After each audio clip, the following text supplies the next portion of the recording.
This one night, every night and all, fire and sleet and candlelight, and Christ receive thy soul. Lie, valiant Townsend, in the peaceful shades we trust, every night and all. Immortal honors mingle with thy dust, and Christ receive thy soul. What though thy body struggled in its gore, every night and all, so did thy Saviour's body long before, and Christ receive thy soul. And as he raised his own by power divine, every night and all, so the same power shall also quicken thine, and in eternal glory mayest thou shine, and Christ receive thy soul. And Christ receive thy soul.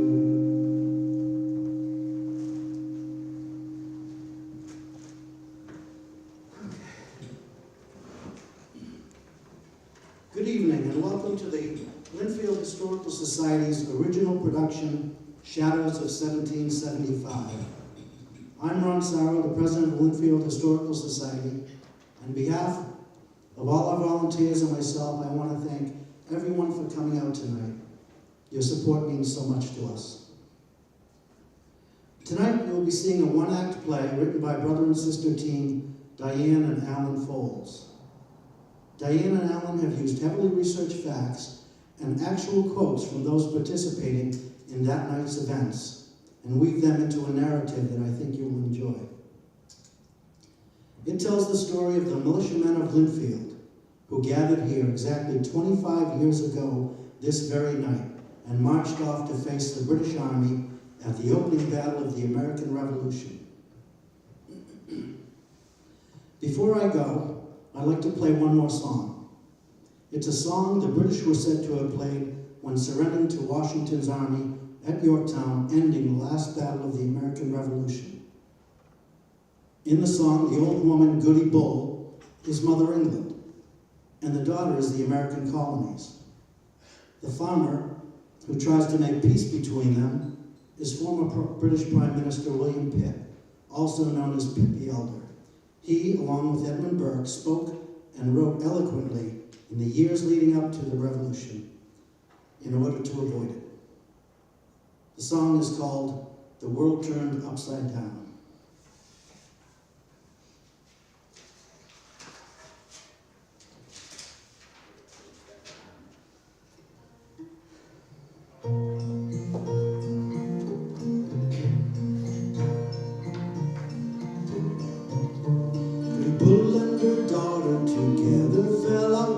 Squabbled and wrangled and made a great rout, but the cause of the quarrel remains to be told. Then lend both your ears and a tale I'll unfold. Derry down, down, hey derry down, then lend both your ears and a tale I'll unfold.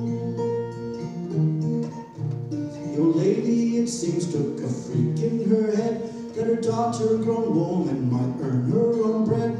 Self-applauding her scheme, she was ready to dance, but we're often too sanguine in what we advance.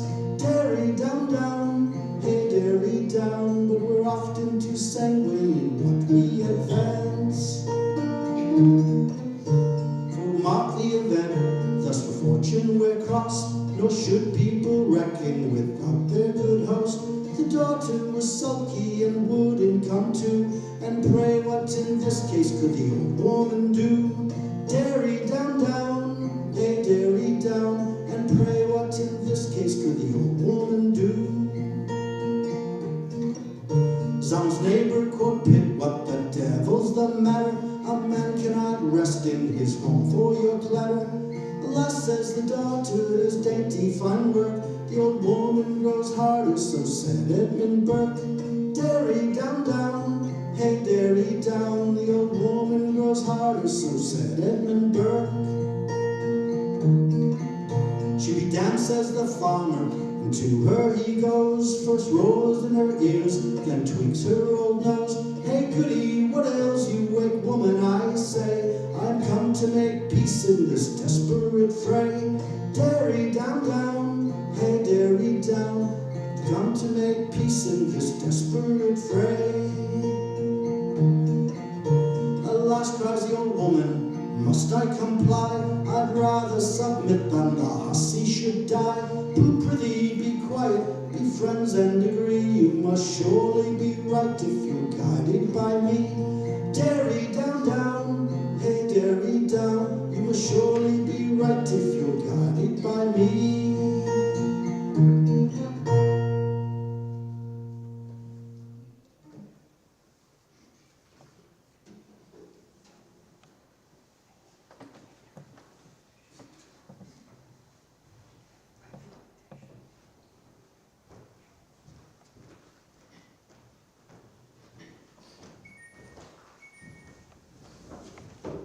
Lynnfield, or Lynn End as it was called in 1775, went to war against the world's most powerful army. In the years leading up to that confrontation, they saw their rights as British subjects erode, so they took action. At town meeting, they voted to ban the use of any tea that was taxed. After all, they had no say in that tax, and that was the problem. They voted to stand with Boston, but its port was closed by the Crown following the Tea Party. They formed a militia company in case they needed to protect their rights more forcefully. Some of its members joined Lynn's Minute Company, that smaller, younger, faster group, prepared to march at a minute's notice if necessary. They participated in the Essex County Resolves, resulting in pleas to the Crown for fairer treatment of the colonies.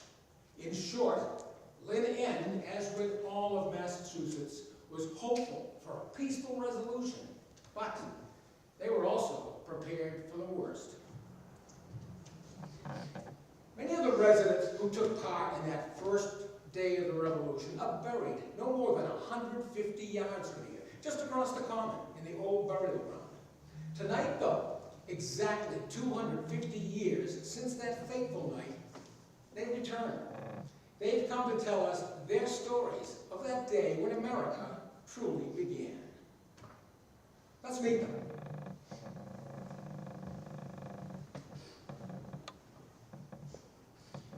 Daniel Mansfield of the southern part of the village was the town meeting moderator. Town meeting is where the voice of the people is heard. It's where, in many ways, the revolution was conceived. Deacon Mansfield, I have a question for you. At a town meeting today, we take all sorts of legislative action. We might adopt a capital plan, or vote to build a new school, maybe debate changes to the library, add a bylaw or two. Pretty standard stuff that I'm sure that you did, but obviously something else was going on. Tell us what was happening at your town meetings. Well, first, let me explain. I was Lynn's town moderator at the time. Lynn End did not separate and become Lynnfield until 7 years later, July 3rd, 1782 to be exact. But I did eventually run town meetings here, right across the street at the meeting house. Back before the revolution started, though, the people of Lynn saw fit to put their meetings in the hands of a Lynn Ender, me. The revolution may have started on April 19th, but it had its roots long before that in town meetings here and all over New England. In 1768, September 16th, if I remember right, town meeting voted to send a representative to a convention at Faneuil Hall to take measures to ask the Crown and Parliament to assure that we, here in the colonies, can enjoy our constitutional rights under our charter. We sent Ebenezer Burrell. Good man. On March 5th, 1770, the very day the troops fired upon our citizens in Boston in a massacre, town meeting voted that the stores of munition be moved from the Lynn Meeting House to some safe place. Jump ahead 2 months. With the tax on tea, we voted to endeavor to discontinue the purchase of foreign tea. Local elected leaders would lose their positions if they did not obey. Business owners would have to answer to the selectmen if they continued to sell it. Then, on December 16th, 1773, again on an auspicious day, our town meeting took action. We voted to protest the landing of the tea. We resolved that we highly disapproved of imposing a duty on it. Indeed. We did not yet know what was happening in Boston at the very same time. The Sons of Liberty were dumping the tea into Boston Harbor. Huzzah! Now, dumping the tea, that's quite a rebellious act. I'm sure that galvanized people on both sides of the issue. Also, I understand the radicals in Boston doing that sort of thing, and there were tea burnings in Lexington and Marshfield. Did we ever do anything like that here? Of course. That incident, the so-called Tea Party, changed everything. We even had a local tea party here, as the women of the town went to James Bowler's bake shop and demanded he stop selling the vile stuff. When he said no, they stormed the shop, stripped the shelves of the tea, and dumped it into the street. After the Boston Port Bill, though, the closing of Boston Harbor, we reacted again. On June 18th, 1774, another meeting was held to demand the restoration of our rights. This time, we sent Captain Bancroft. In August, our language became more pointed. We voted that illegal acts of Parliament did not have to be obeyed. The exact wording of the motion said, "The acts of Parliament are not entitled to obedience." We were inching closer and closer to the edge. Then, after Massachusetts created a provincial congress in October 1774, we voted to create our own militia company. The stage was set, the fuse only had to be lit. And as I said at the beginning, town meeting is where this movement grew. Discount the institution at your own peril. So, we formed our own militia company. Nathaniel Bancroft was the captain. Joseph Gowling, first lieutenant. Captain Bancroft, let's start with you. The North Parish Militia was formed in 1774. I having an interest in, Captain Gowling himself was named the captain of this new company. I had interest in military and town affairs earlier, and on February 7th, 1767, I was commissioned captain of the military company afoot of Lynn in the Regiment Militia of Essex County.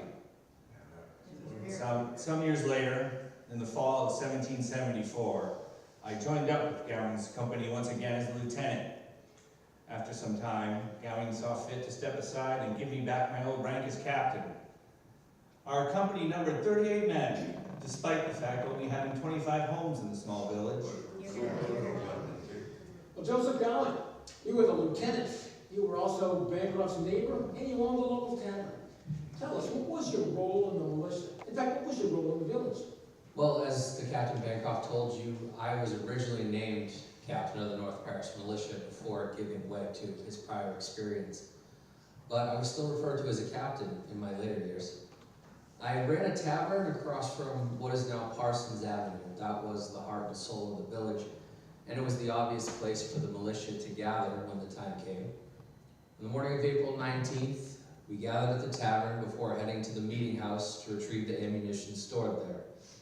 My wife and daughter clung to me, begging me not to go, for we had lost a son and daughter in infancy and another son at the age of 7. My wife had experienced so much grief in her life, it broke my heart to leave them. But I promised I would return to them, and I left them sobbing behind me. Fortunately, I was able to keep my promise.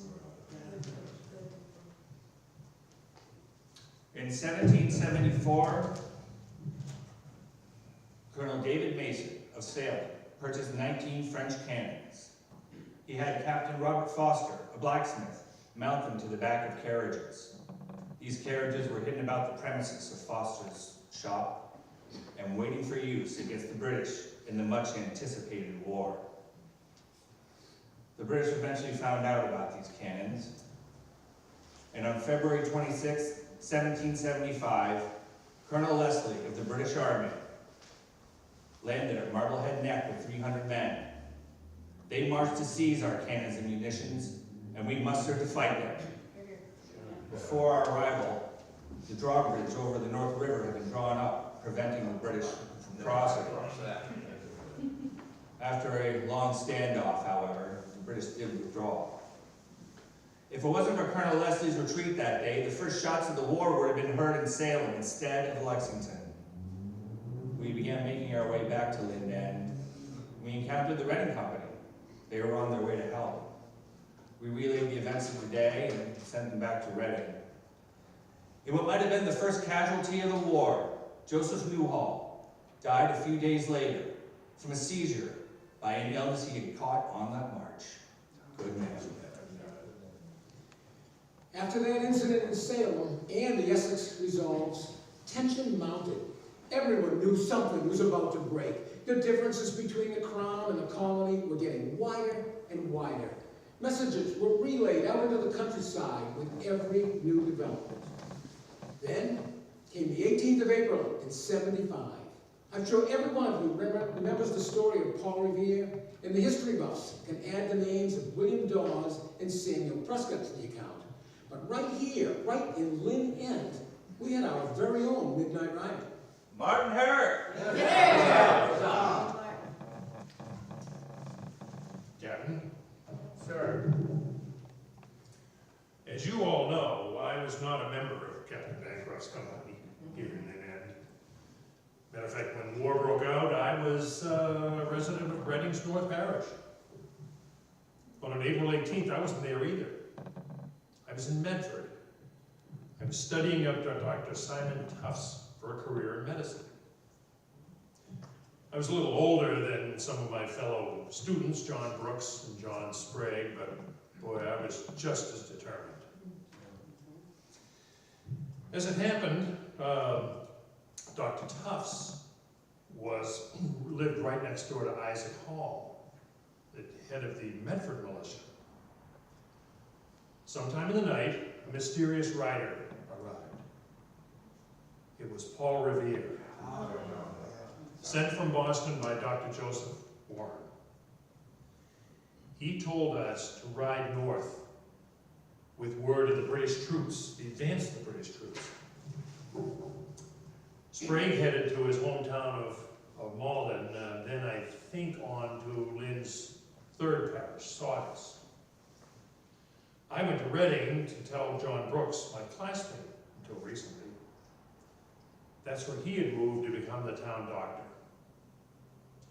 When I arrived at his house, I was told he was out with a patient, but yeah, I don't believe that. Brooks knew exactly what was going on. He was out making plans for battle. After I met up with him, he rode through Reading gathering his men. On my way northward, I stopped to alert Stonham's Captain Samuel Sprague, who lived on the shores of Spot Pond. I came here to Lynn End to tell Captain Bancroft. With my horse panting, I rode to Gowing's Tavern, just down the road from here, by Captain Bancroft's house. I yelled, "Stand to your arms. The regulars are coming." Sir, I must say, in all my years running that tavern, seeing you ride up to the tavern on your horse that day was one of the most exciting, the most surreal, and the most ominous. Indeed.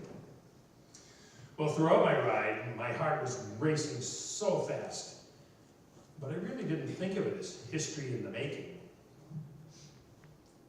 By the way, you'll notice that many of us in this impromptu alarm system were doctors. Joseph Warren, John Brooks, John Sprague, myself, and And later in the night, Dr. Samuel Prescott, who rode all the way to Concord. It's probably because, you have to remember, what we were doing could have been considered treasonous by the Crown. But, being doctors, we had excuses to be out in the middle of the night riding around. That was our cover story. Also, we were the ones with horses. Even Paul Revere, who everybody knows, he was a silversmith. He had to borrow his. Revere's the one who's most remembered. I think it's because they wrote a poem about him. We should do something about that. Listen, my children, and you shall hear the tale of that fateful night. On the 18th of April in '75, the Redcoats wanted a fight. Our hero, Martin Herrick, his studies nearly done, as word came down to Medford town, the crisis had begun. Ride, Martin, ride. You've got to warn the countryside. Our differences with England have grown far too wide. It's hard to believe, young Herrick said, they finally lit the fuse. Duty calls. I must ride home to Reading with the news. My commander must be told, he thought, as he put away his books. With lightened load and familiar road, he raced to Captain Brooks. Ride, Martin, ride. You've got to warn the countryside. The regulars are coming, was the message that he cried. The midnight rider's silhouette was seen on Spot Pond shore. Hurried hoofbeats were heard in Stoneham as the village clock struck 4. The farmers and the tradesmen, all with muskets in their hand, rallied round to resist the crown and marched to take a stand. Ride, Martin, ride. You've got to tell our side. Before this thing is over, our bonds will be untied. As Herrick rode into his hometown, his journey nearly through, the neighbors who responded had numbered quite a few. But upon arriving, he was told that Dr. Brooks was out, attending patient Hartshorn, a story some folks doubt. But Herrick found his captain, who sent riders east and west. Who did he send to warn Lynn? Brooks sent the very best. Ride, Martin, ride. Ride, Martin. You've got to warn the countryside. Martin, ride.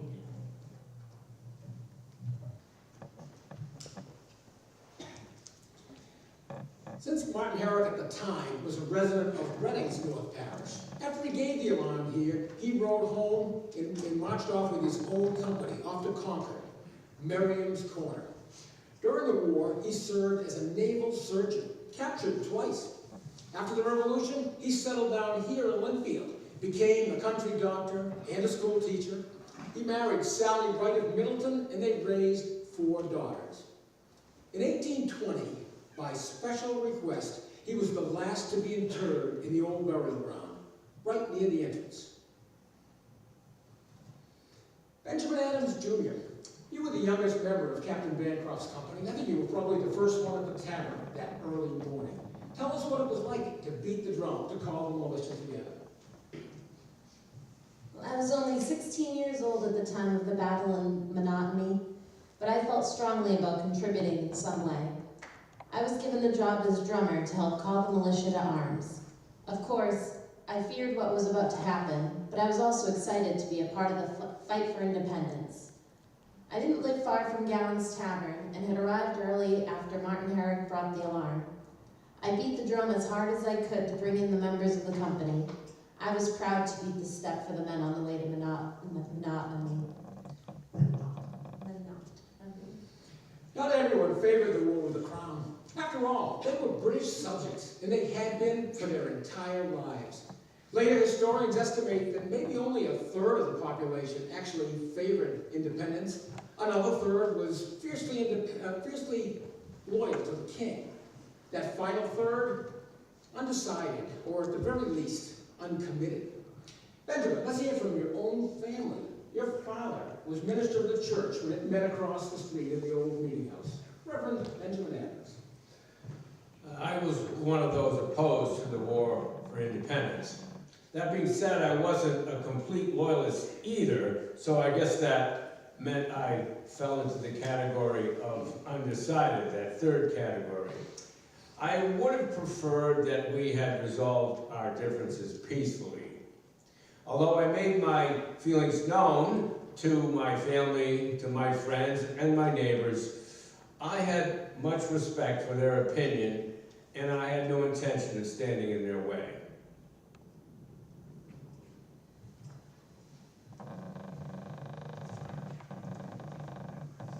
This is true. I knew my father would rather I wasn't involved, but he never did try to hold me back.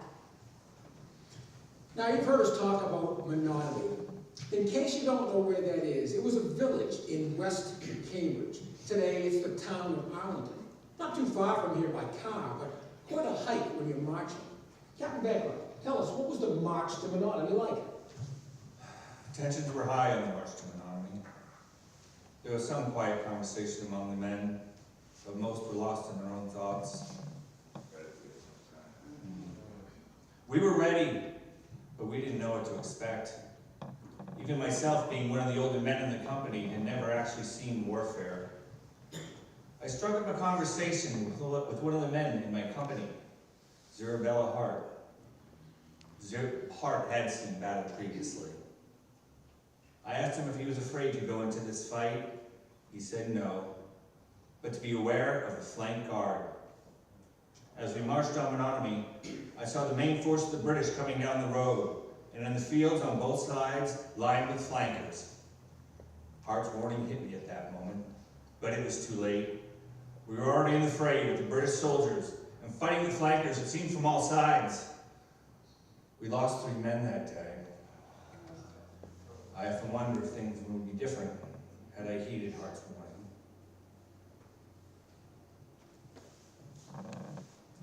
Well, so we'll hear from Daniel Townsend and Timothy Monroe. Daniel, we'll start with you.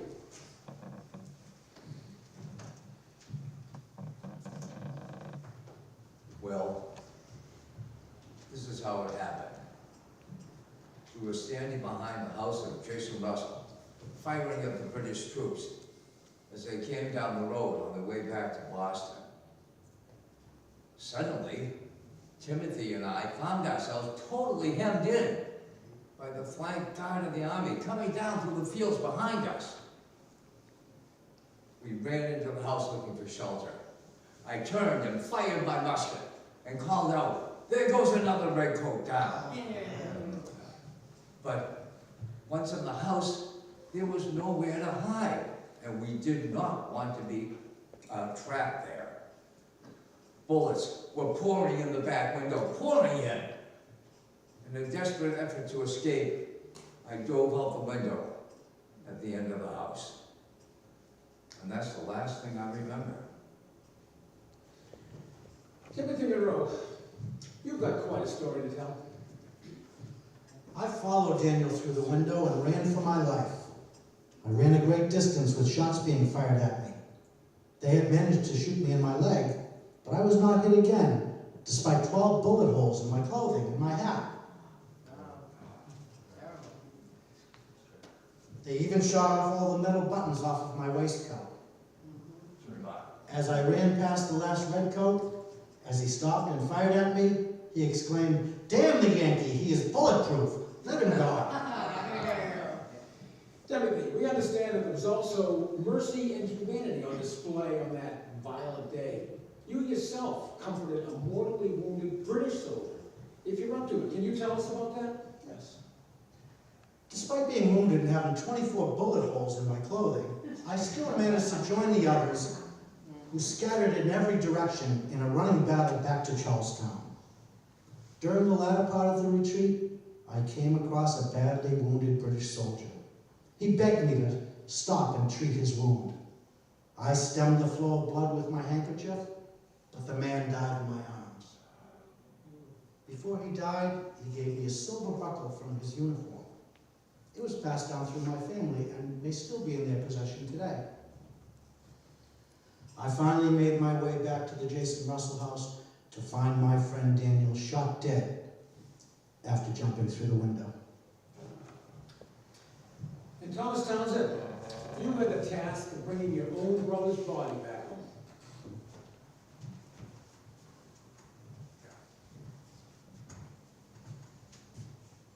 We were surprised by the flankers that day.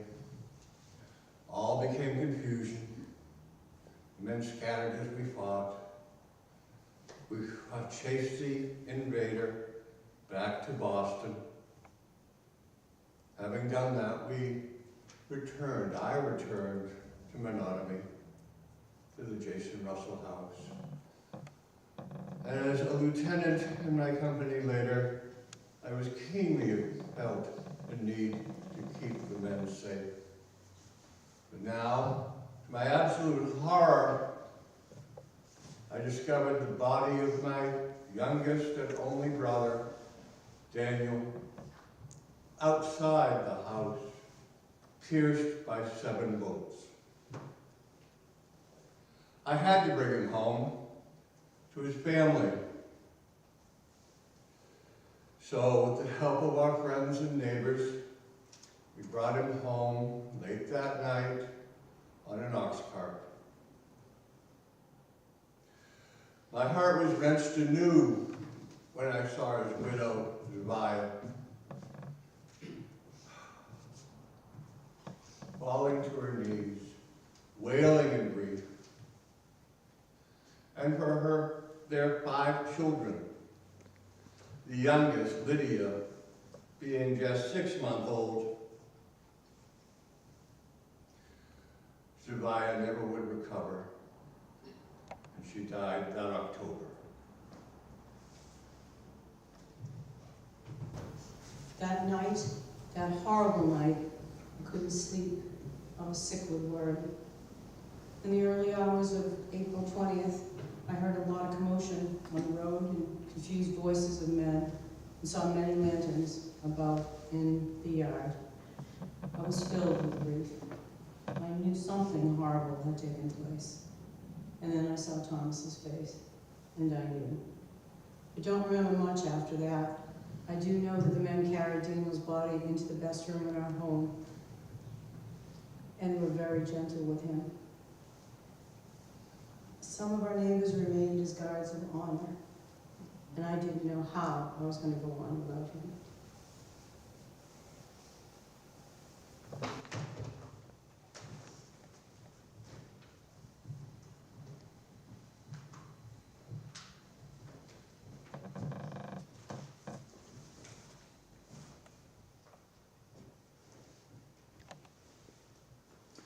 Reverend, something to add? Well, despite my misgivings about the war, I certainly presided at the funeral of Daniel Townsend over there in the meeting house. He was my parishioner. I was there for him and his family. His wife, Zavia, was heartbroken. She never recovered. 6 months later, I presided at her funeral as well. Captain Bancroft, Daniel Townsend was not the only member of the company who was killed that day. No, he wasn't.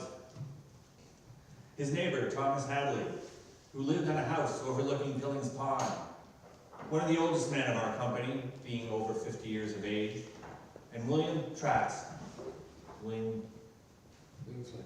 Flint, both died that day. Sadly, in the confusion, their bodies were buried with men from other companies in the field behind the Jason Russell house, where they fell. Years later, the bodies of these 2 patriots were brought to the Arlington Cemetery, and a memorial was raised in their honor. Well, what happened to the little company? Shortly after the battle on the 19th, They went their separate ways. As it turns out, they never marched or fought together as a group again. We know that Thomas Townsend joined up with Colonel Pickering's regiment out of Salem. The rest scattered to the wind. Many of them did join up with other companies, other regiments. A few of them just went back to their lives. When the war ended, that's what they all did.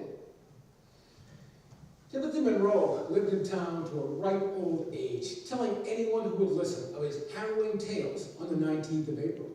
Now, there's no question he was involved in the fighting. He was in the thick of it. In fact, he was wounded. But maybe, just maybe, as the years went on, his stories might have changed a bit. Timothy, how many bullet holes did you say were in your coat? About 32, give or take.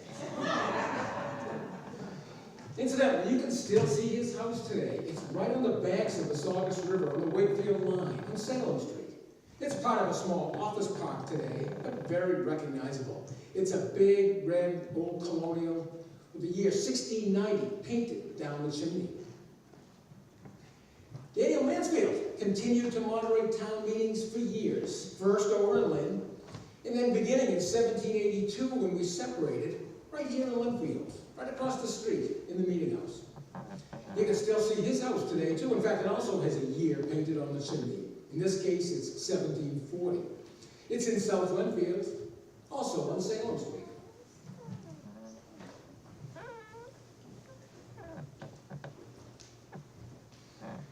Joseph Gowing. Joseph Gowing returned to his life as an innkeeper, owner and operator of Gowing's Tavern, the heart and soul of the little community.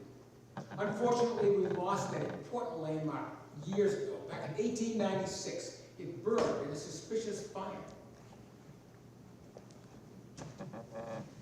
Captain Bancroft, Nathaniel Bancroft, the oldest member of his own company. He saw no more action in the Revolution, just that one day. His house survived for a long time, however. We just lost it 4 months ago. It was torn down this past December. It was up on Summer Street, surrounded by the Reedy Meadow Golf Course. You might remember it as the Dianne Foulds house. Farewell, Captain. Thank you, sir.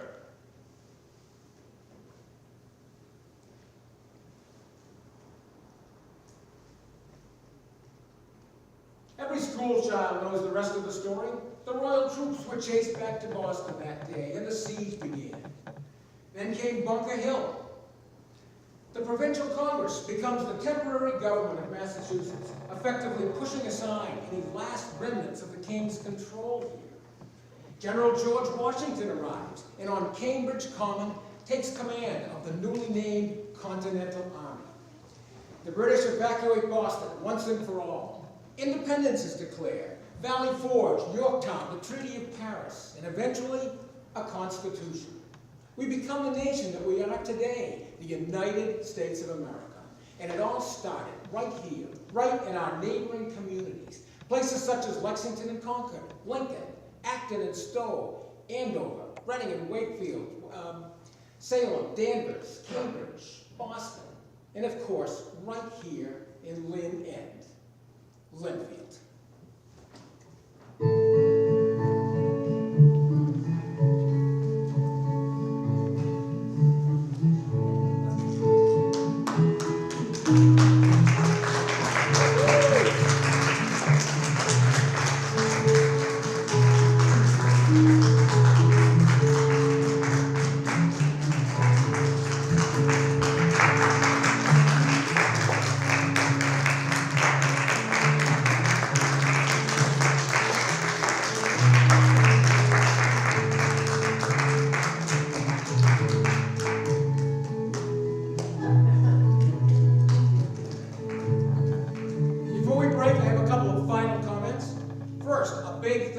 Centre Congregational Church for allowing us use of its historic chapel on Easter weekend, no less.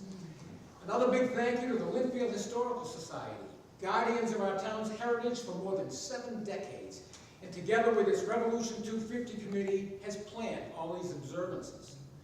Thanks to our principal playwright, Dianne Foulds, and the rest of the cast, committee. Now I'd like to invite you all down the hall for coffee and conversation. How many chances are you going to have to hang out with your 250-year-old neighbors. And don't forget, tomorrow morning, starting at 11, we have children's events at the library, three-cornered hat making and storytelling. Meanwhile, on the Common, we have the Patriot Gallery, stories of all 38 who marched. Keep an eye out for Martin Herrick riding in directly from Paul Revere to tell us that the regulars are up. The militia will be there, and there will be plenty of music. Happy Patriots Day, 250 Lynn.